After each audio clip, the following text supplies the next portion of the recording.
Welcome to the Tech Egg. Don't get scrambled. Enjoy the video. In this video, I will show you how to make the Marvel logo. First, select a strong sans serif typeface for your text. Ensure the letters are bold and impactful. Next, carefully adjust the kerning or spacing between letters to be very close, creating a unified block of text. Then, prepare a simple rectangular background shape that will perfectly frame your text.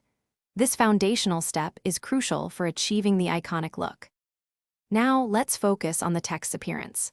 Apply a vibrant, deep red color to your chosen font. This specific shade is instantly recognizable.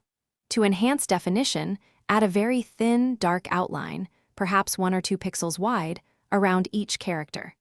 For an extra touch of professionalism, you might incorporate a subtle, dark-to-light red gradient within the letters themselves, adding a 3-dimensional feel to the design.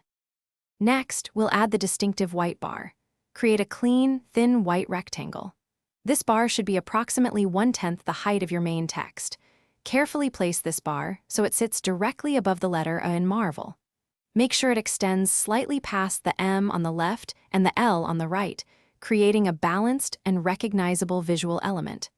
This detail is key to the logo's identity. To complete your Marvel logo, apply a subtle drop shadow to the entire design. This adds a sense of depth and makes the logo pop off the background.